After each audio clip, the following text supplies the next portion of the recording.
Welcome to the Human Capital Innovations Podcast, your go-to source for personal, professional, and organizational growth and development.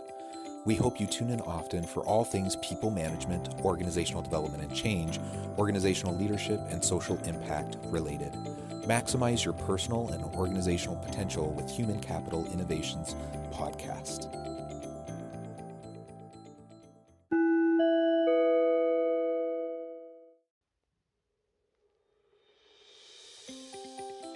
Welcome to the Human Capital Innovations Podcast. In this HCI podcast episode, I talk with Anthony J. Placek about people and leadership development.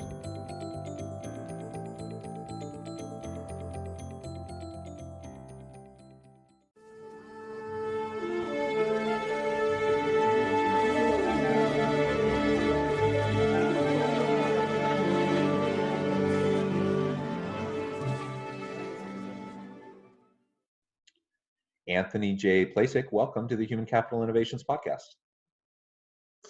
Thank you. A pleasure to be here. Yeah, I'm excited to have a chance to chat. You have great background, great experience in the areas of leadership development and people development. And I know you do a lot with culture transformation and trying to help leaders figure out ways to create empowerment types of cultures within organizations. So that's what we're going to be discussing today.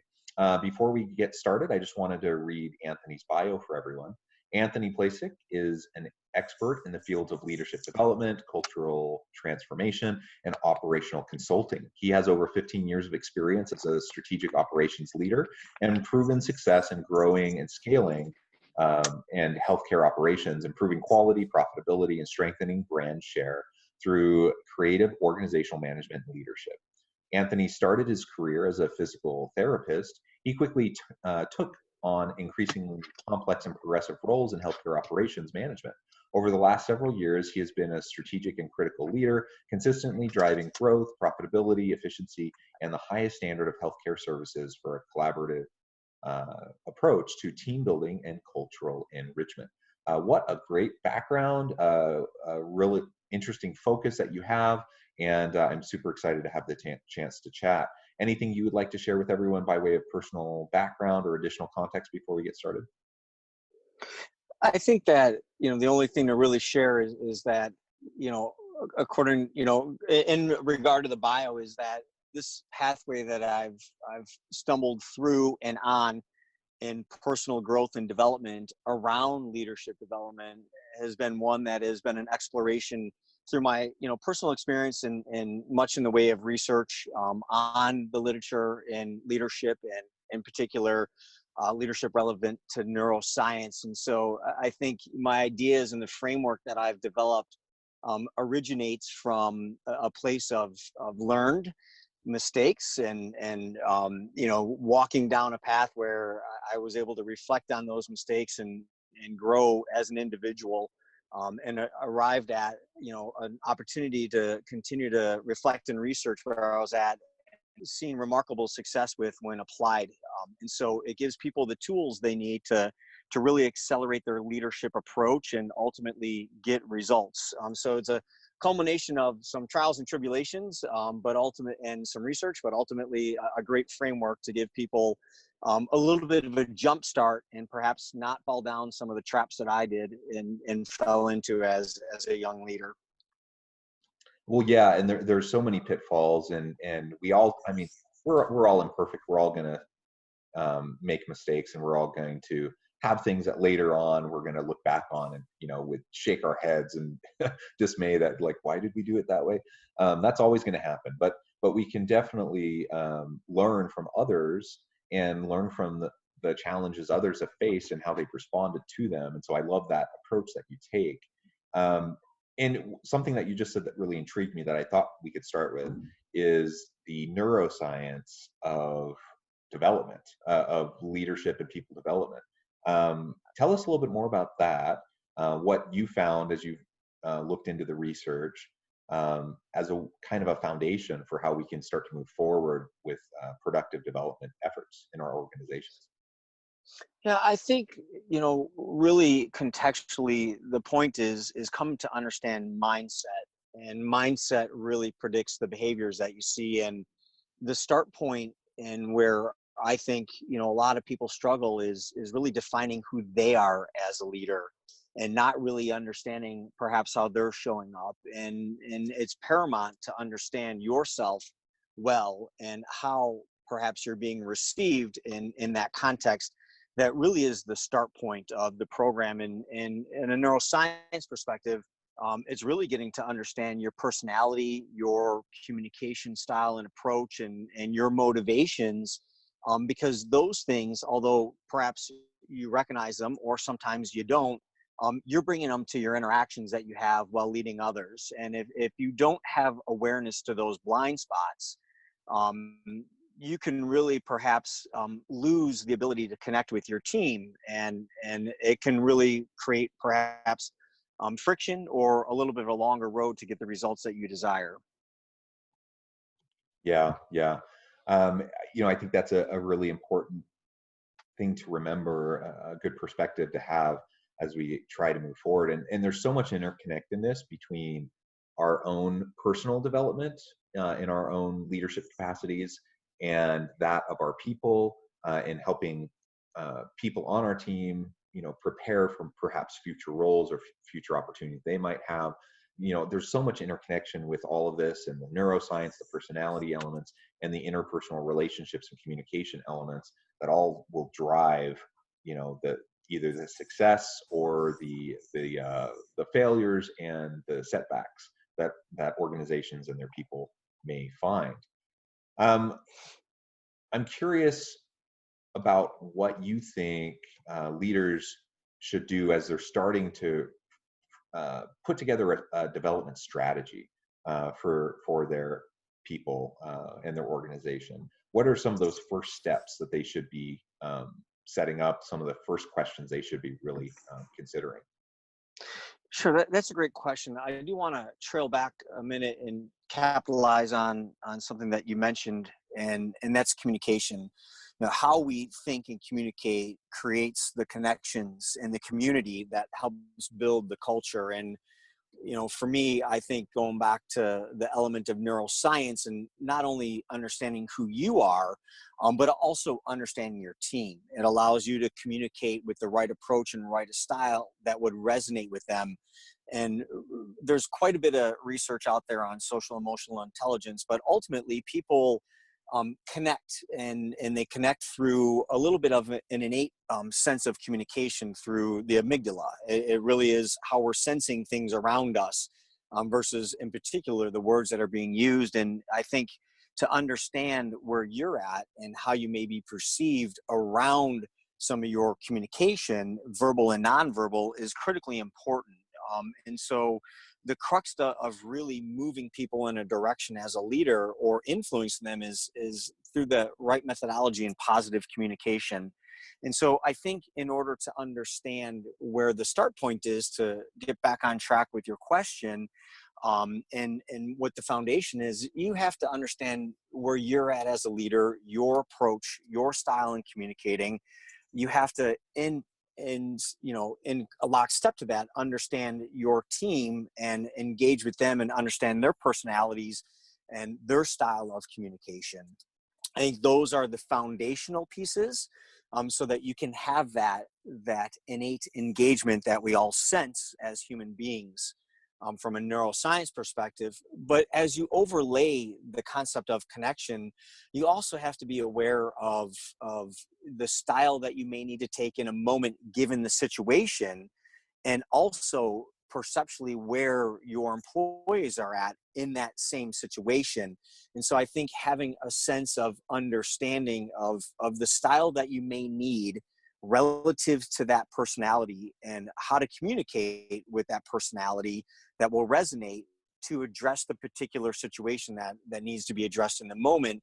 And it kind of transcends into situational leadership. And I think a lot of folks in leadership don't necessarily understand where people are at in their perspective. And a leader may take for granted that they kind of see a solution, and where if someone's in a learning phase in something new or a new task, they need a little bit more hand-holding, if you will, and education before they arrive at an opportunity to have a little bit of autonomy and problem solving. And so you as a leader need to shift and mold your style and approach, and how much you're giving the individual team member relative to their personality, but also in context to the situation. And so I think in terms of foundation, the very start point is really just coming to understand the dynamics psychologically with your team, and the best way to communicate with them. And then the next step would be to really understand the context and situation that you're engaging over relative to the moment in time. Yeah, yeah, interesting. I think going back to what you're reiterating, that communication piece is really so important. We do need to be adaptable. We need to be agile. As organizations, of course, we need to do that. The same mentality applies to leadership, because our people are not a monolith. They each have their own unique backgrounds. They have their own unique challenges. They have their own unique styles, their motivations, the salient motivations that drive them. And ultimately, they're all going to be at different places in their own professional development and their professional journey. So with all of that in mind, only if we know our people are we then in a position where we could at least try to have an effective strategy of interacting with them and then helping to develop them. So one thing I hear people push back on a lot when it comes to uh, personal development, people development, and leadership development of our team is, like, why would we bother with that? It's really expensive, especially millennial and Gen Z individuals, workers these days. They're not sticking around very long. They like to move from job to job. So why would I invest a lot into my people and developing them for future roles, when they may just take the learnings and all the coaching and the mentoring and the trainings that they do, and then they're just going to take that with them to their next job?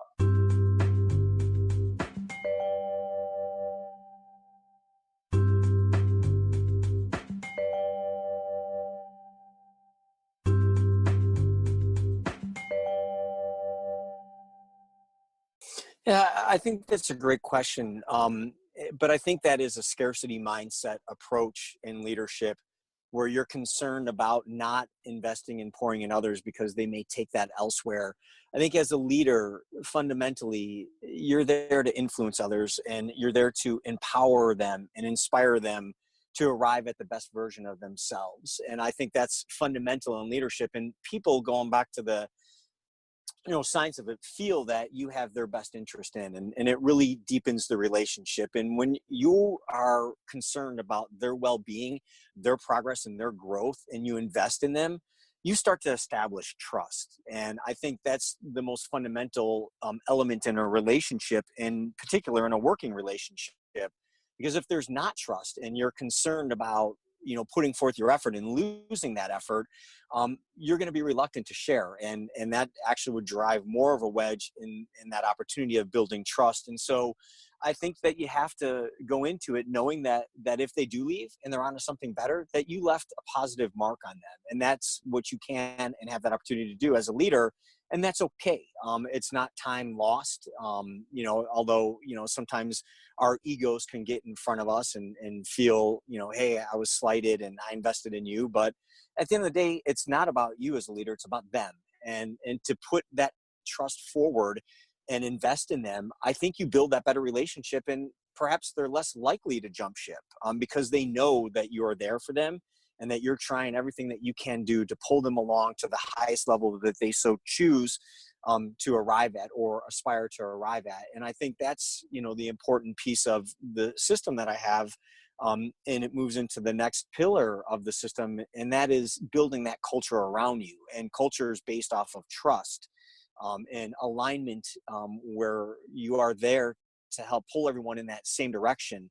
And if you are reluctant to put forth that effort, it would be very hard to pull people in that same direction, and you'll miss the mark on building culture. And I firmly believe that culture in the right mode and movement pattern of it really is what drives results. It gives that above and beyond factor that everyone's looking for. But if you approach it with a scarcity mindset and you're reluctant to share and develop and invest in others, they're going to be reluctant to invest in the organization, and in the culture itself is going to be a little bit, each to his own. And you won't be able to arrive at that higher level functioning team that's going to go above and beyond for what it is that you aim to do.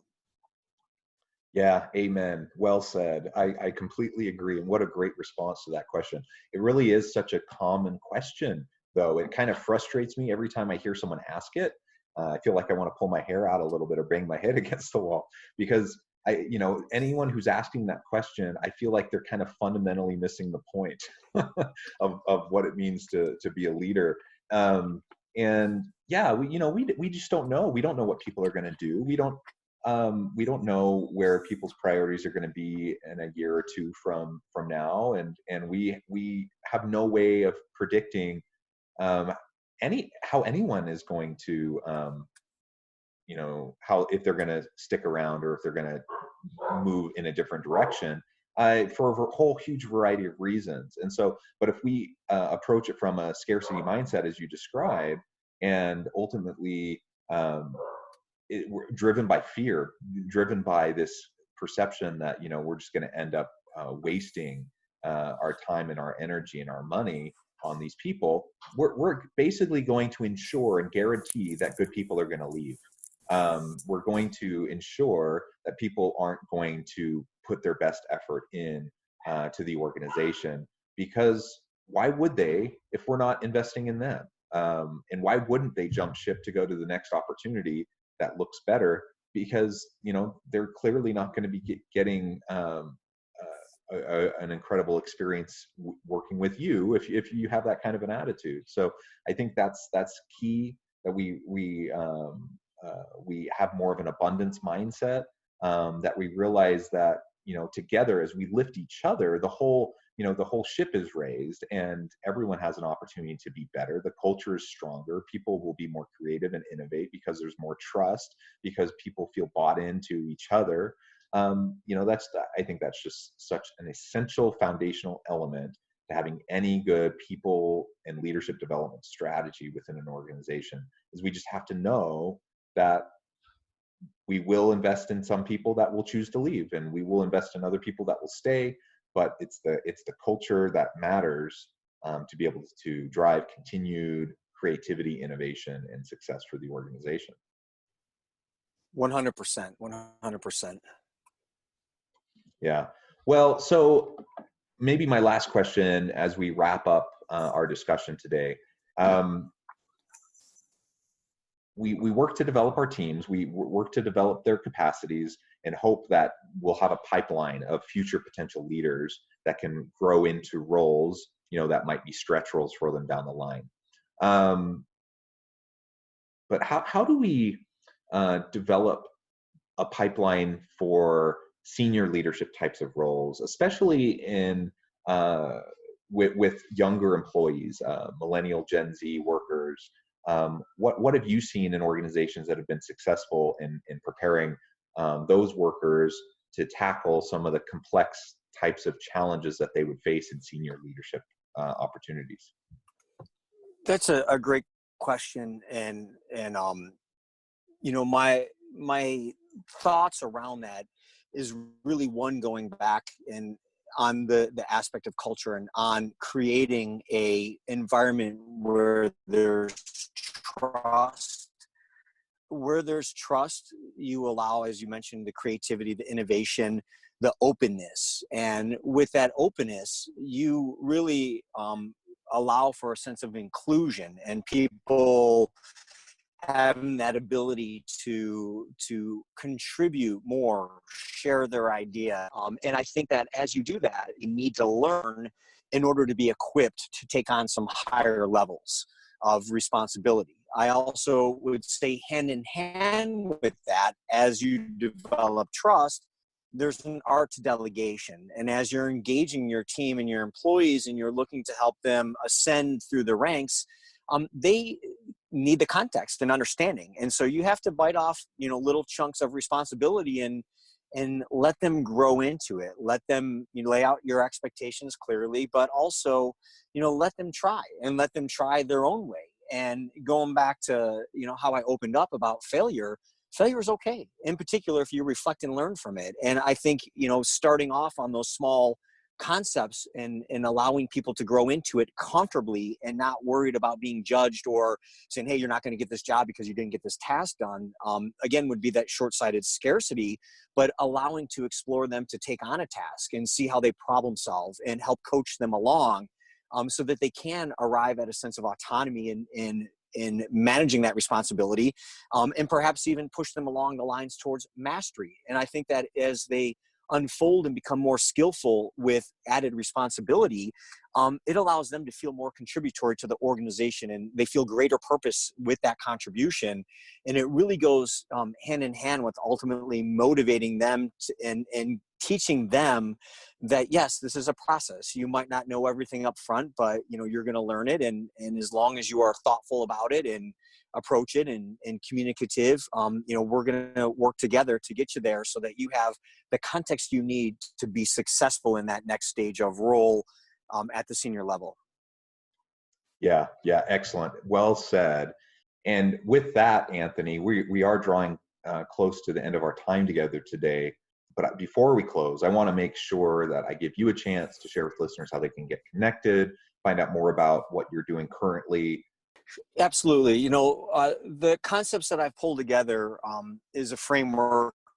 It's called the LEAD system, and it is learn, engage, activate culture, and deliver results. We didn't get a great chance to dive into the art of execution, but once you build your culture, there's a discipline and an art to execution. It becomes an iterative and reflective process as well. And that's really how results are generated.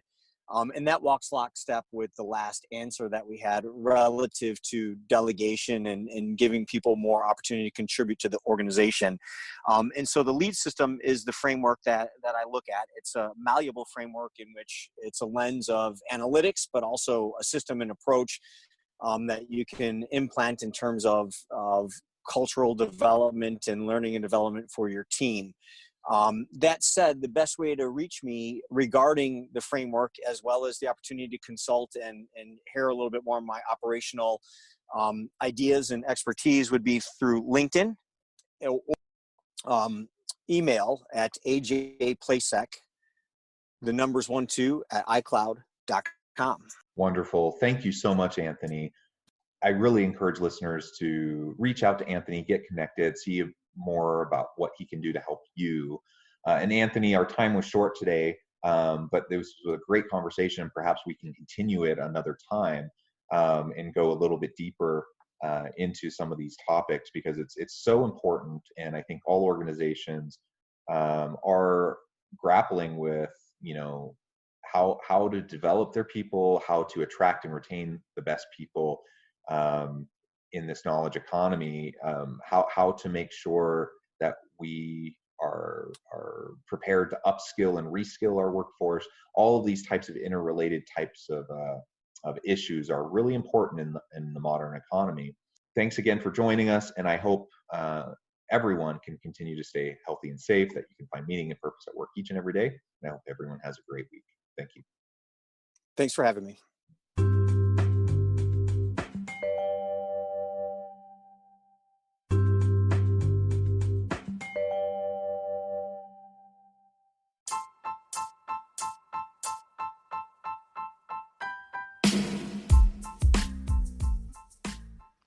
We are excited about the launch of HCI's new magazine, Human Capital Leadership. Human Capital Leadership is a free, interactive e-magazine designed to help individuals, leaders, and organizations find innovative approaches to maximize their human capital potential. We will be publishing issues quarterly in August, November, February, and May. Check out the first issue and let us know what you think.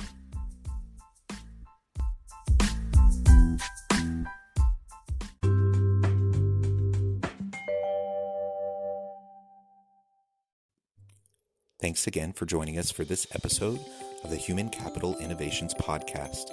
I hope you stay healthy and safe and that you have a great week.